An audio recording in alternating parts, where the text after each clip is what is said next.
It is my absolute pleasure to introduce this next talk. About 9 years ago, I was invited up to go for a drink with my friend JB, who was opening the London office of Pivotal Labs. And when I was in this bar, and I was chatting to various people, and he said, I've invited some people along from a boot camp, and da-da-da. And I met this young woman. This makes me sound like an incredibly old man. I met this woman, and in chatting to her, I was just like, Jesus Christ, she's smart. I really want to work with her. So I sidled up to JB, and I was like, who's that? I really want to work with her. And he was like, I have already hired her. I was like, stuff you, JB. And as you're about to find out, I'm probably never going to get to work with Nadia because there's absolutely no way that she would hire me. Ladies and gentlemen, founder and CEO of the Storygraph, Nadia.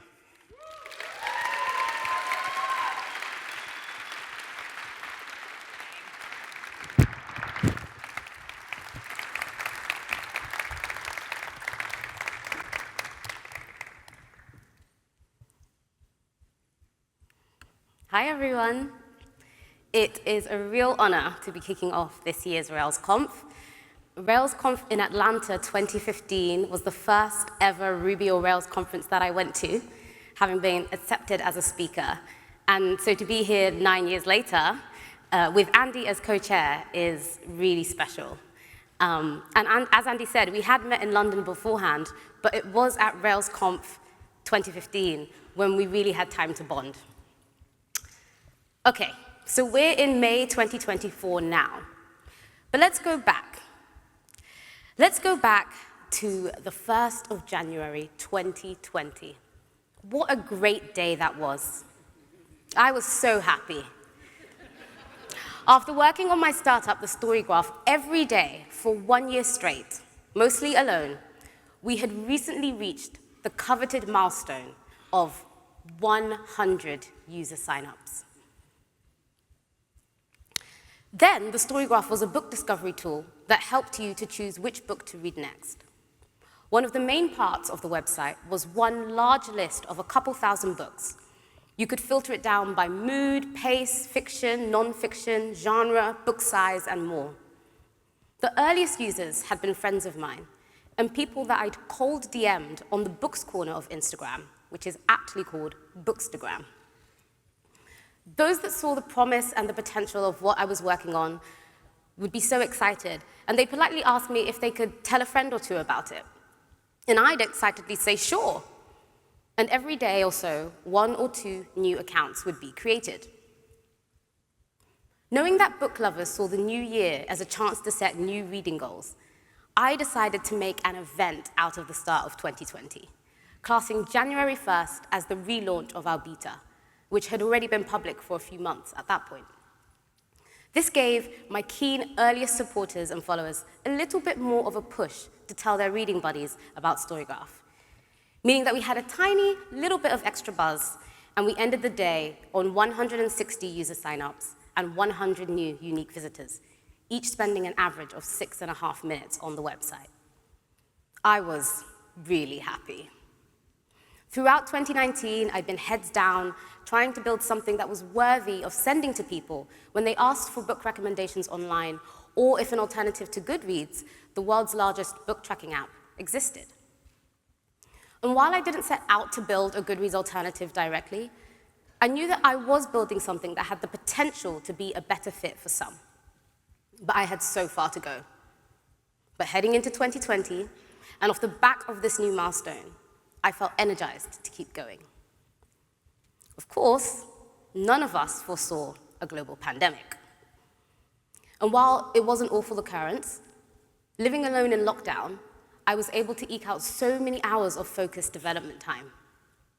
And fortunately, reading wasn't something that suffered during that time. In fact, reading rates picked up. While I was delighted with my new signups, I was still afraid to mention what I was working on more publicly, especially when people wanted to know what book discovery apps were out there. I'd be continually sent articles like this one, but I made the decision not to engage with the authors or commenters. The product just felt so bare and basic, And I didn't have the design capabilities that I thought I needed to make the product a delight to use. I just didn't feel ready. And while by May 2020, I was no longer a solo founder, I had spent most of the product's lifetime working alone, I was still the sole developer, and I felt rather vulnerable.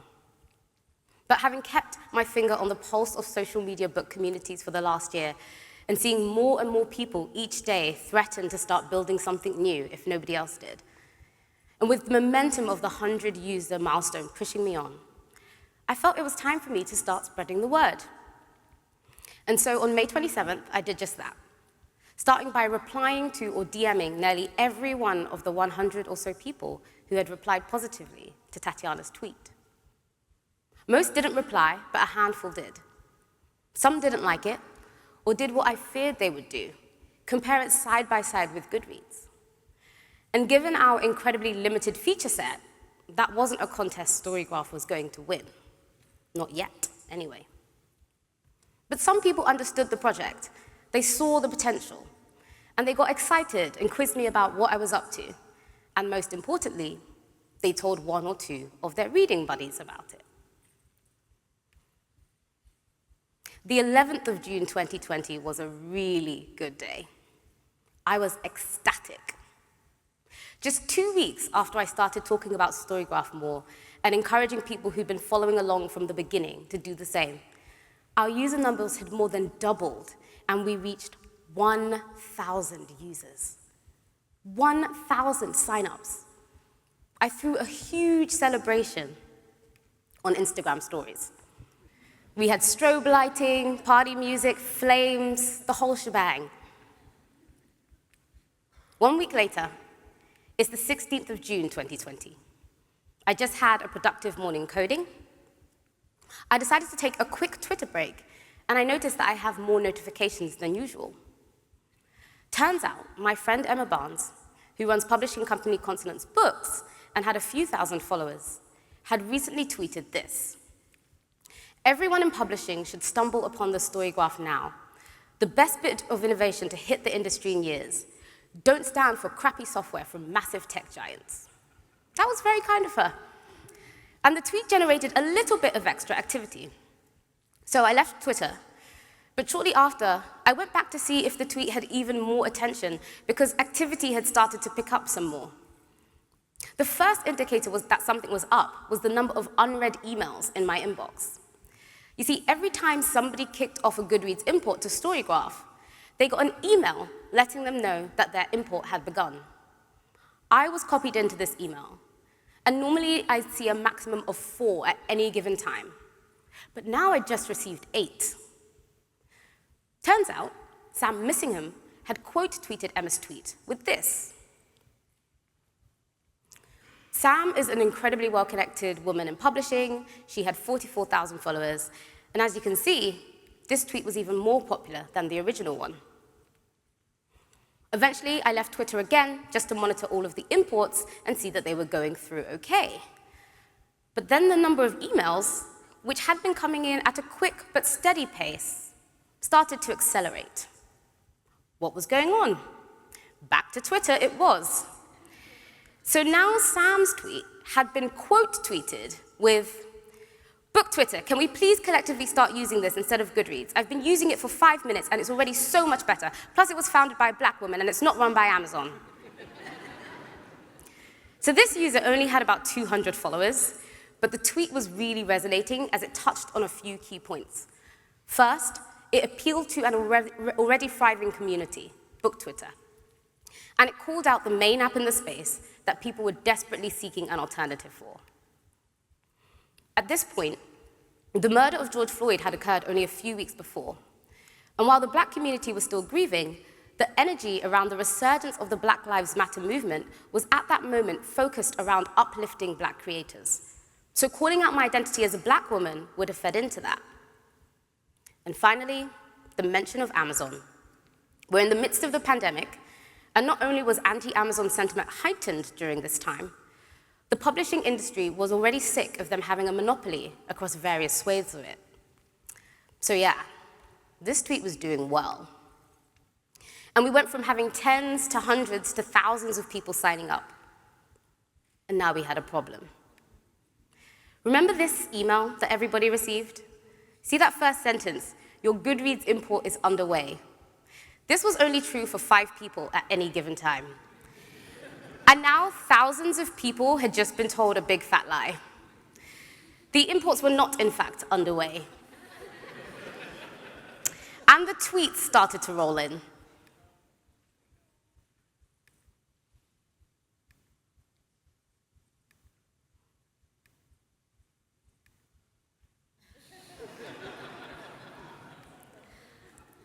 At the rate these imports were running, these people wouldn't have theirs for months. And all of a sudden, everything was very overwhelming. I didn't sleep that night. I couldn't. Between juggling, responding to people on Twitter, dealing with Goodreads imports that were failing, and trying to figure out how to rewrite the app so that imports would be done in days and not months, there was no time to rest or relax. And then, it's June 17th, 2020. And we're still trying to figure out how to get on top of the thousands of people waiting for their Goodreads imports when, please get Storygraph, I've had it for 1 day and I'm still losing my mind over how good it is. This was another super popular tweet, probably because it was accompanied with a 4-slide presentation titled, Why You Should Use Storygraph. They also later added this 5th slide. So our user numbers, they're growing by hundreds to 1,000 every hour. And by the end of the day, our sidekick queue looked like this.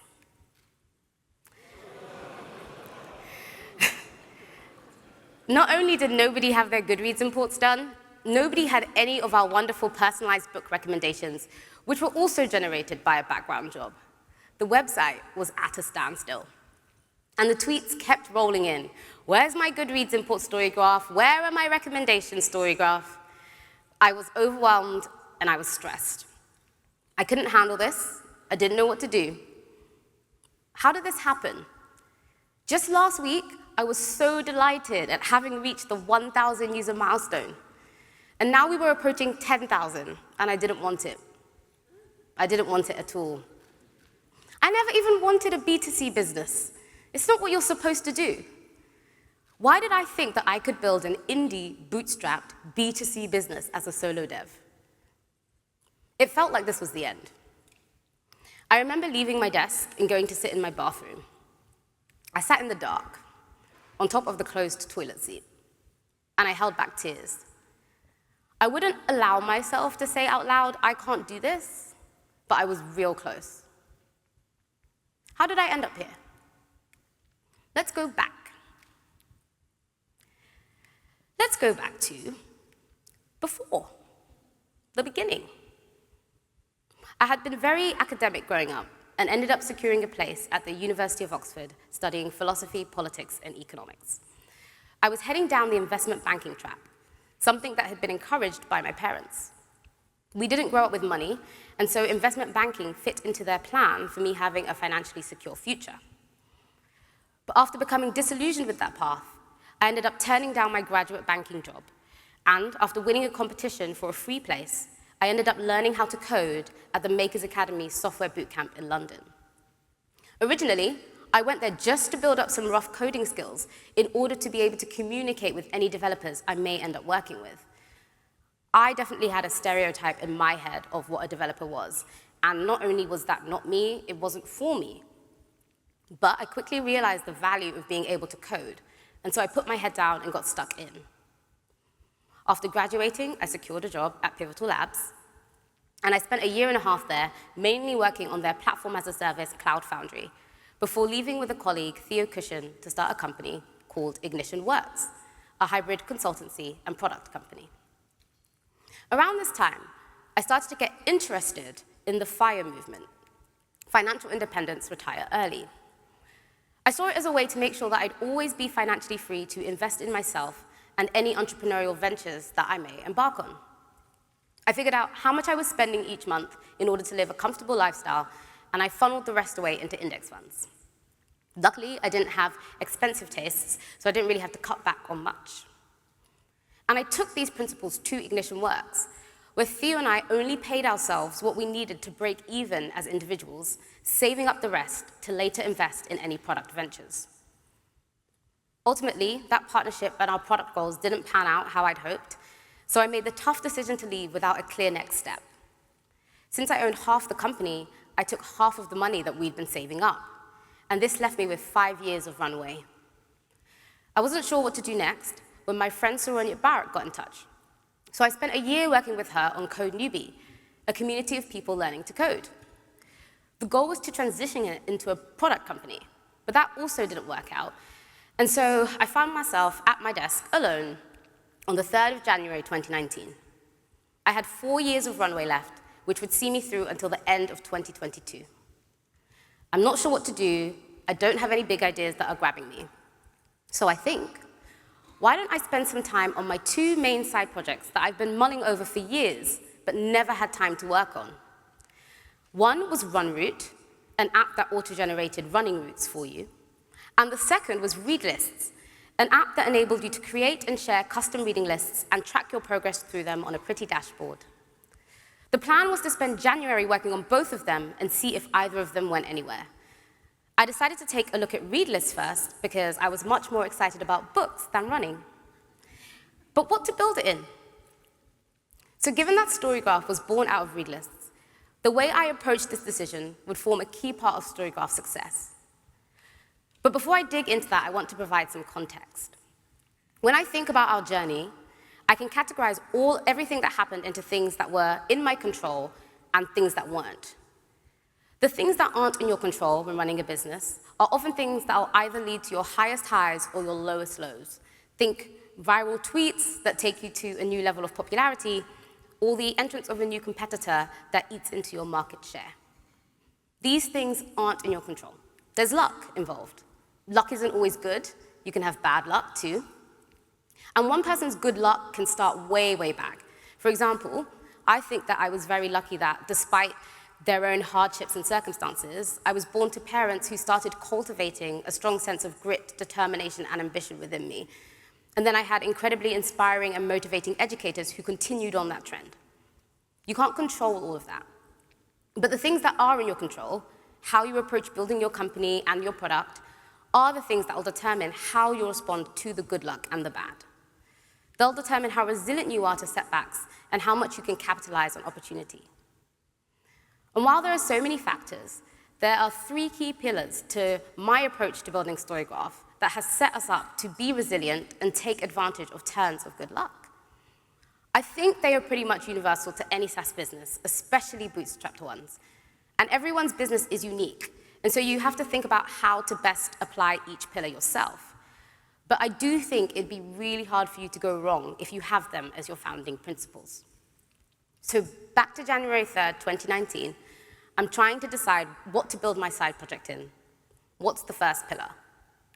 Keep the tech simple. What do I mean by simple? I mean, stick to what you know and aim to use as little of what you know as possible to get the job done.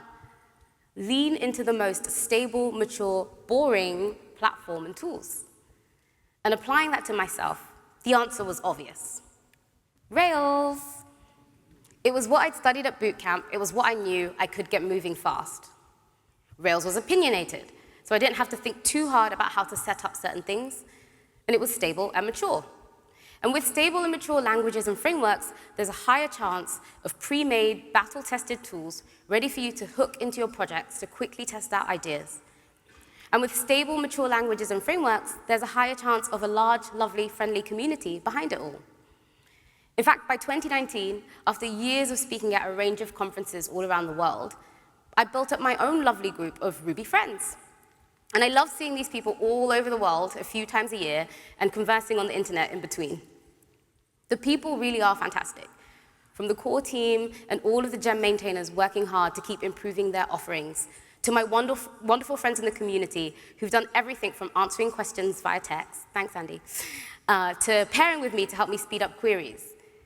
Most of my closest relationships in the community have stemmed from attending conferences like this one. And I feel so fortunate to be able to build and scale on Rails.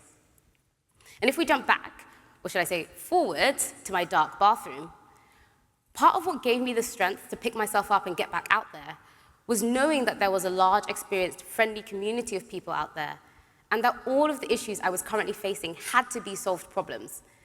Companies had scaled with Rails because they'd been forced to. So yeah, keep the tech simple. This will mean different things to different people, but I'm guessing that for most of you here, that'll mean Rails. So I went for the boring answer, not worrying about any growth or scaling pain points I didn't have yet. And I got going, fast. And I had so much fun. It was the most happy and fulfilled that I'd ever felt while coding on anything. And it made me wonder if this is what people were talking about when they spoke about founder-product fit. I'd always been a keen reader, and I found the prospect of working on something that other readers would find valuable so exciting.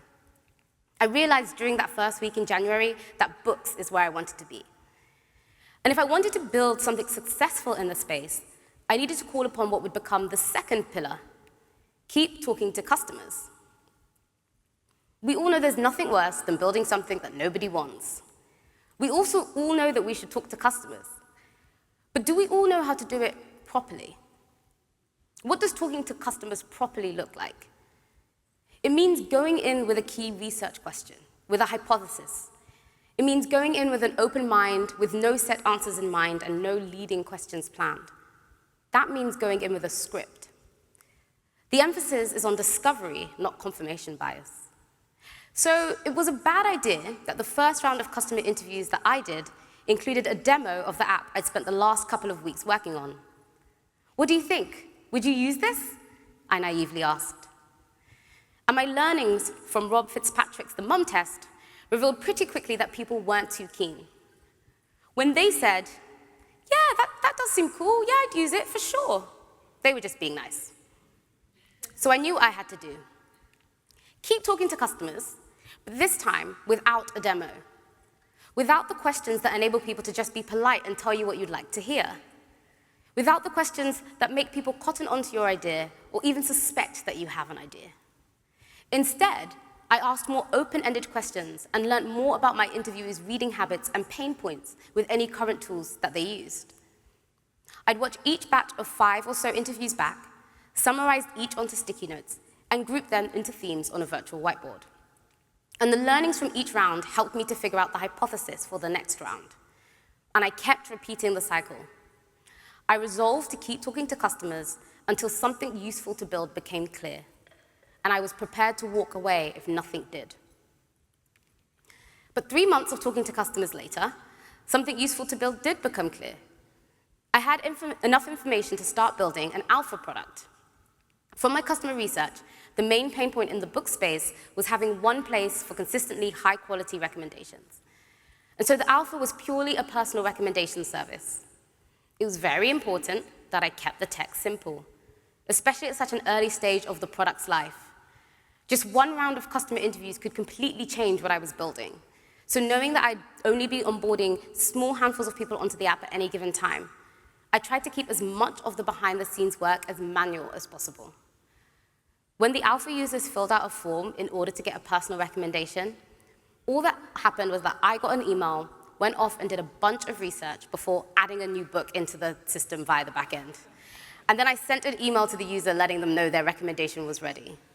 The Rails app hardly did anything, but the users didn't know that. And while running this alpha, I kept talking to customers. I had 2 rounds of onboarding.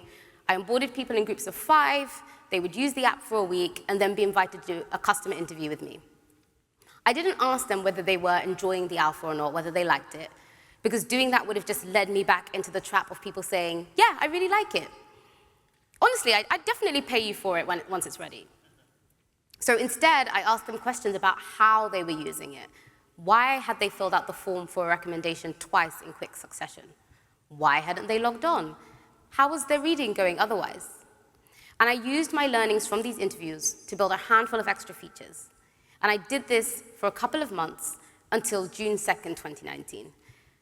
Because I was continually talking to customers, I knew when the alpha had exhausted its purpose, when the technical limitations of such a basic product started to clash with the needs of my small handful of users, and it was time to move on. I resolved to spend the next few months building a more fully fleshed out beta product the spec for which was easy to draw up because I had such a clear understanding of my users' needs and pain points from my research. I was worried, though, about losing momentum with all of the people I'd been talking to, so I started a weekly newsletter. The mailing list started with the 100 or so people I'd interviewed or spoken to about my project up until that time. And I built heads down for a couple of months until July 30th, 2019. I started what I called the concierge beta. Concierge because a lot of the product was still manual. Why spend time building a Goodreads importer if it wasn't clear that anybody would want to import their Goodreads data into my app? So for now, manually onboarding people would be wiser. I sent out a sign-up form to my newsletter, cleverly asking how many books the prospective beta user had in their Goodreads library. And I knew that just by looking at some of the responses, some of these people would never be able to join my beta until I had an automated import. Still, I spent hours and hours manually adding people's books to the app. Around this time, I was in Pune, India, keynoting Deccan RubyConf, and I spent most of the trip in my hotel room manually onboarding people onto the beta app. And then I did the same thing that I did with the alpha app: onboard people in small batches, let them use the app for a week, invite them to a customer interview. And I kept doing this until September 2nd, 2019. And even though it was still very basic, I realized that the product was developed enough such that anybody could get value from it. In particular, from the long filterable list of books on the homepage. And so, despite being incredibly nervous to do so, I made the beta public. I shared the link and encouraged my newsletter subscribers to do the same. And the feedback started rolling in. Most of it was positive, some critical, a lot of it helpful in figuring out where to go next. It got to a point where I had so many manual requests for books to be added to the site that I had to hire a woman who I met on the books community on Instagram, Abby, to help me part-time. While I had a small group of paying beta testers at this point, I was essentially paying her out of pocket, feeling comfortable doing so given I was only in the first year out of a remaining 4 of my runway. Fast forward a couple months after that, and Rob Freelo, Saron's husband, got in touch. And it was originally the Ruby on Rails community that brought Saron into my life. So Rob had seen me crop up on Twitter, and from a recent tweet of mine, he found a link to the archive page of my newsletter. He sat down and read every single one of the 21 I'd published up until that point, from the beginning until the most recent. Not only did he enjoy the story I was telling, as a reader himself who'd been studying machine learning on the side, he saw an exciting opportunity to help me out.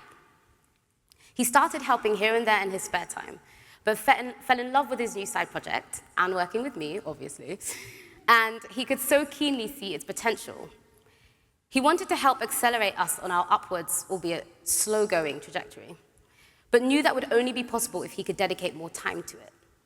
He felt that his only option was to quit his senior well-paid job in enterprise-level technical product support to join me full-time. I almost discouraged him at first. It felt like a lot of pressure. Rob, who was himself striving towards financial independence, was going to give up his stable job and 6-figure salary to come and work for, at least initially, nothing. But I also went with what my gut was telling me, that this could prove to be a magical partnership.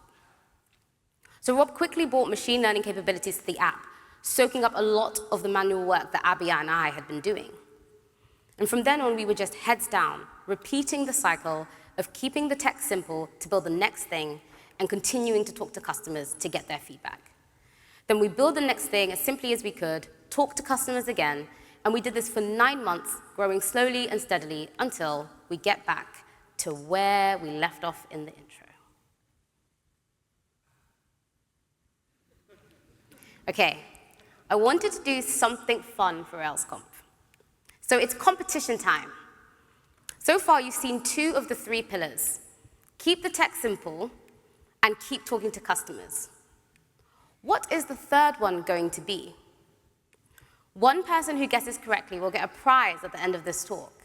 So to submit your answers, go to, just kidding, there's no prize. I'm sorry, I got you all excited. But just in case I didn't, I think I now definitely have the attention of everyone in the room, right? Okay, back to June 17th. Back to my dark bathroom. Ultimately, giving up wasn't an option, so I had to pull myself together and get on with it. Having kept the tech simple and straightforward, sticking with tools and a community that I was very familiar with, I knew that I must be dealing with solved problems. I wouldn't be the first to build a Rails app that supported thousands of users. And as you now know, I did have Rob, and he was an amazing, encouraging, supportive business partner. But when I emerged from that bathroom, I didn't know I was about to embark on 2 weeks of what I now call the dark days. First, we had to re-architect how everything worked so that much more than 5 Goodreads imports could happen at any given time, and so that generating recommendations for one person didn't take several minutes. Then we had to work through a whole range of growth and scaling issues that neither of us had dealt with before, a key one being the whole concept of database IOPS that I'd never heard of. We hardly slept, but we had each other, and we kept up the positivity and optimism as best as we could. After chipping away at all of the resource bottlenecks, mainly through a combination of rewriting code and throwing money at the problem by upgrading all of our Heroku dynos and our Heroku database, we were back in business. It took 2 weeks, but we made it. From that point, we continued to grow by at least hundreds of users each day, all via word of mouth. Whenever we weren't sure what to do, we kept talking to customers. And because of the growth of our Instagram and Twitter audiences after the popular tweets, we had new avenues open to us, like polls and question boxes on Instagram stories. We'd take the learnings from that to improve on the beta, keeping the tech as simple as possible, being ruthless with not solving for pain points we or our users didn't yet have. We continued to grow. And as we did, our costs kept on rising. What were we spending money on? We had a handful of standard SaaS company subscriptions, think Cloudflare, SendGrid, MailChimp. Naturally, paying Abby was a big expense, but our biggest cost was Heroku. Good old Heroku. We wanted to stay independent, and we still hadn't figured out product market fit. And so we come to the third pillar. Keep costs low, as low as you can. And this isn't a set it and forget it until you need to upgrade kind of thing. This is a continued exercise for Rob and us, especially Rob, who really takes the lead on this. So at least once a month, we'd review the list of tools we were paying for, experimented with the lowest tiers of various Heroku add-ons, and we switched to open source alternatives where possible, all without sacrificing the quality of the product. It helped that we had a wide variety of skills between us, and we did as much as we could instead of hiring people. We put in the time to level up where we needed to. It also helped that we were both financially secure. Rob had been following the principles of FIRE long before I had been, and he was well ahead in his financial independence journey. So we both had years of runway, and we didn't need to worry about paying ourselves just yet. Depending on your type of business, maybe you're VC-backed, or you need a large team from the get-go, keeping costs low isn't the correct pillar to follow. In your case, you might want to just keep costs under control. But the same sentiment is there. Don't spend money where you don't need to. For a B2C company starting out, though, pre-product market fit, keeping costs low was essential. But while Rob and I had been doing the best we could, there's only so far you can go with keeping costs low, especially when you're getting hundreds of new signups every day. At some point, you can't get costs any lower without sacrificing the quality of the product. And ultimately, time itself is a function of money. So at some point, even discussing how much further you can get the cost down gets ridiculous. At some point, you have to make money in order to become a sustainable business.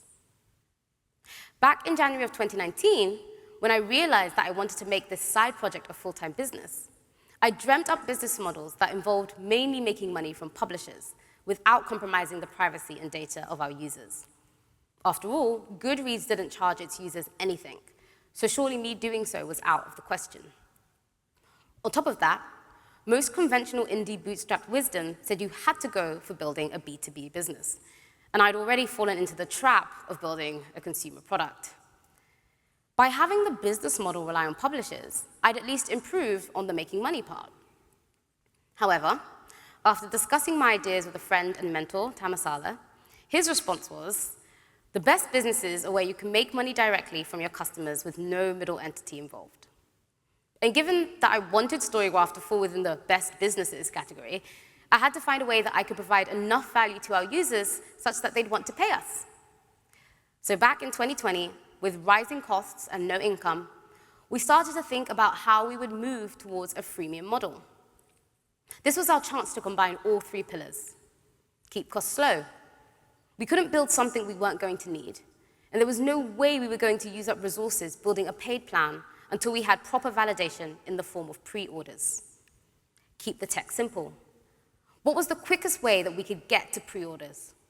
A single web page on the app with a pre-order button, powered by the simplest, quickest Stripe checkout integration, no concept of subscriptions, only one currency, which was USD because Americans form 60% of our user base, and a user marked as an early bird in the back end after purchase. We'd figure out the rest later. Keep talking to customers.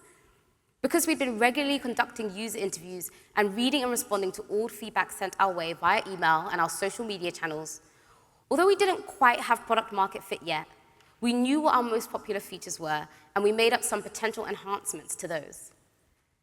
And so the first version of the page went live on October 5th, 2020. When creating a Storygraph account, users had an option to check a box labeled "Keep me informed of exciting product updates." And thousands of people had opted into this. So we put together a newsletter for this group of people and waited to see what would happen.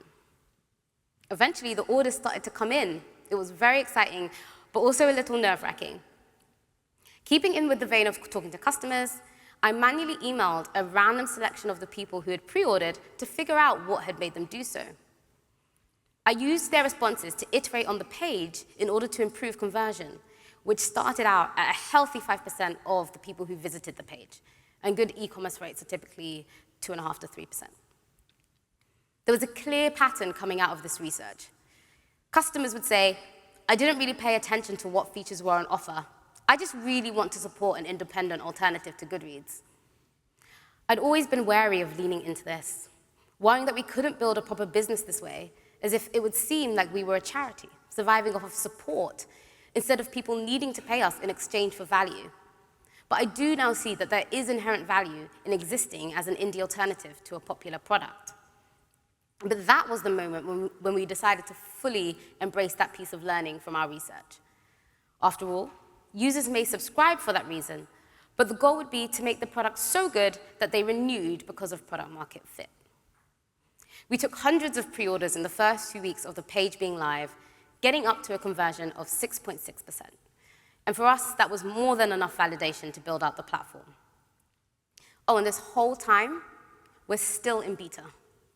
So while taking pre-orders, we were focusing on getting the product to an official launch, including a whole app redesign.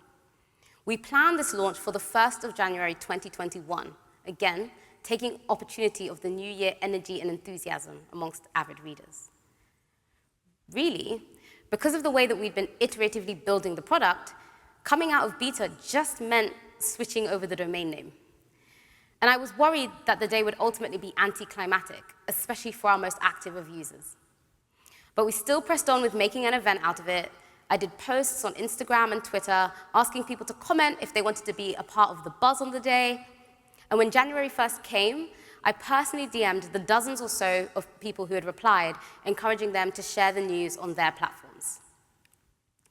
Making an event of it was a success because on Jan 1st, 2021, we surpassed 100,000 users. And on that day, we turned off the $30 early bird pricing for Plus because we had to check that people would actually pay $50 and also give all of the early birds some benefit for having been early in ordering. So then it was time to focus on building out this Plus plan that over 1,000 people had pre-ordered, some as Christmas gifts, but we did warn them. And Plus did eventually launch on the 28th of February, or March 1st, depending on where you live. You see, I'd started to feel bad that we'd taken tens of thousands of dollars for pre-orders, but all we could tell people was that Plus was coming early 2021. That could technically mean up to April, or even May. I mean, we'd still say it was early 2024 now, right? So I decided to back myself and Rob and declare that Plus would launch in February. And well, in the last week of February, after a handful of all-nighters, Plus launched. And while it wasn't quite February for me in the UK any longer, it was February in the US, where the vast majority of our customers lived, so that's all that mattered. And I think this might have been the one time in software development where the existence of time zones worked in a developer's favor. In the end, we had 1,400 pre-orders, making just under $50,000. Of course, that money didn't really feel like ours until the Plus plan had gone live. So now we get to the 4th of May, or May 4th to some. Because we were always talking to customers, and because we had tens of thousands of followers on social media, we were always aware of our latest, biggest pain point. At the beginning of May, we couldn't ignore our current one any longer. It was starting to impact the number of signups, and it was our lack of mobile app. We had a progressive web app, but no matter how much we, well, mainly Rob, tried to convince people, it wasn't downloaded from the App or Play Store, so as far as people were concerned, it was nothing more than a website bookmark. So what could we do? We had to stick to the pillars of our process. Keep costs low. We couldn't afford an iOS or Android developer, so the job was going to fall to me. Keep the tech simple. What was the simplest way that me, a web developer, with minimal Swift and zero Kotlin experience, was going to build a mobile app in a timely manner? Well, as mentioned, one advantage of me leaning into the mature, large Rails ecosystem meant that other people in the community had likely often run into this very problem. And so tools would have been developed to solve it. Enter Hotwire and Turbo, tools changing the way HTML is written and allowing Rails developers to reduce their reliance on JavaScript without sacrificing any of the performance associated with traditional single-page apps. And with the accompanying mobile adapters, they gave us a path towards developing semi-native apps in a reasonable amount of time, with all of the dev being kept in-house. I started up 2 new repos and got coding for about 6 weeks, mixing Ruby with some Swift and Kotlin. I remember feeling rather concerned that due to our small team size, including me being the only web and now app developer, I was working on nothing else for such a long time. And I was worried that we'd lose the momentum we'd been building on top of ever since our spikes of June 2020. But turns out that being publicly consistent and transparent for so long meant that we built up a lot of trust amongst our user base. If we weren't as active as we typically were on social media, the assumption was they must be hard at work on the next awesome feature. And eventually, 6 weeks after the mobile app repos were created, we submitted the apps to the stores and got them approved. As I said, opting for boring, mature, stable tools means that you've likely got a large, experienced community of people on hand, some of whom are real gems. And I'm talking about amazing people like Joe Masalotti, who patiently answers DMs in such a friendly and detailed way from strangers who are at a dead end. And it's me, I'm the stranger. A lot of the Ruby on Rails community is like this. Having the apps out and shouting about their launch definitely gave us an extra push in signups, leading to us hitting the 250,000 milestone on July 8th, 2021. And you can see that through our constant cost review process, we managed to save an extra $1,000 each month by this point, but it hardly moved the needle in terms of our hunt for profitability. 20 days later, I'm fast asleep and my phone rings. It's Rob. There are thousands of people on the app right now and it keeps crashing. Uh-oh, out of bed I get. Turns out, we'd gone viral on TikTok. Jill's baby, someone who we had never heard of before, had made a 44-second video with her face superimposed on the app, highlighting what made it so great.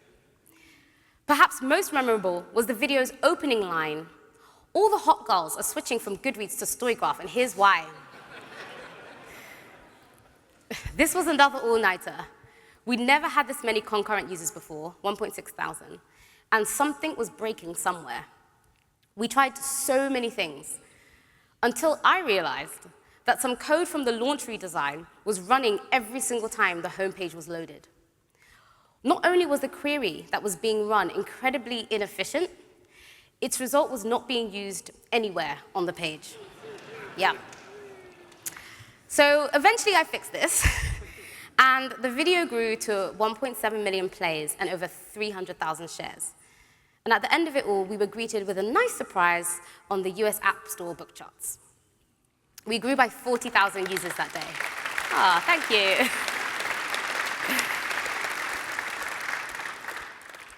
And we kept growing until September 23rd, 2021, the day before my birthday.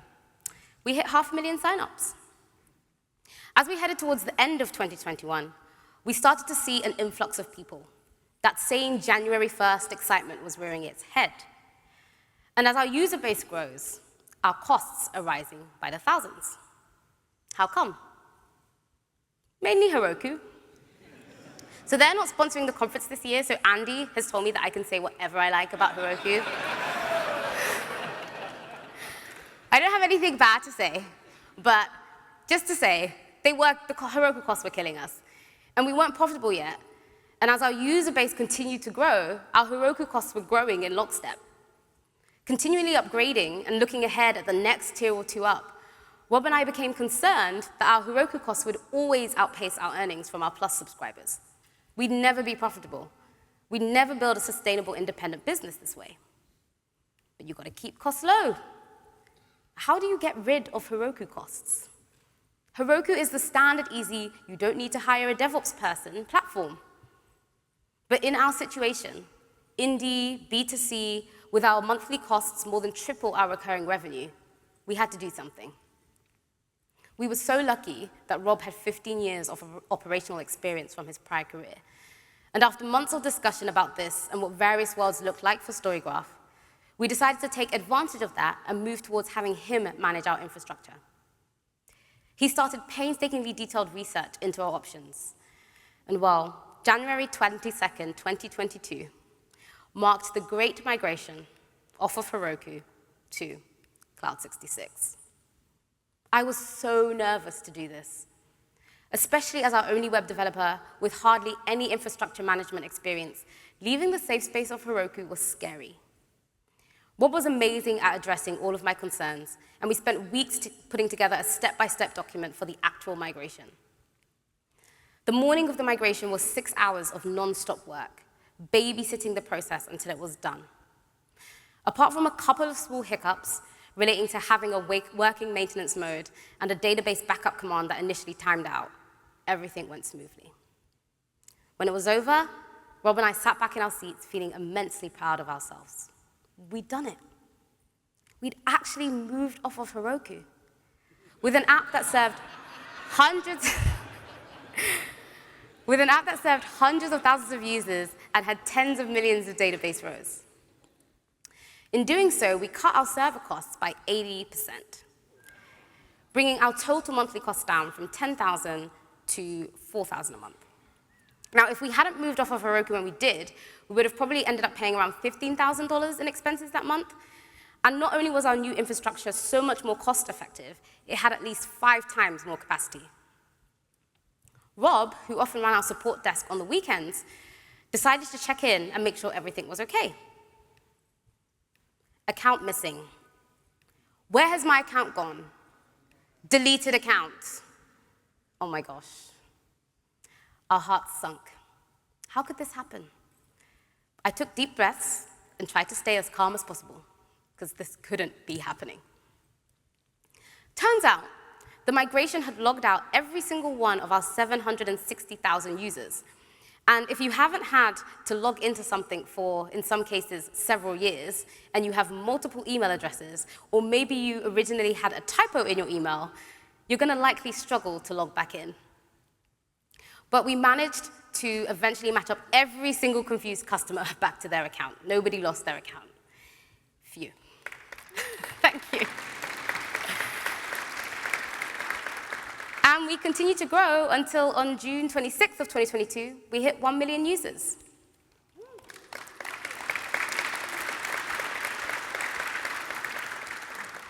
Where are we today?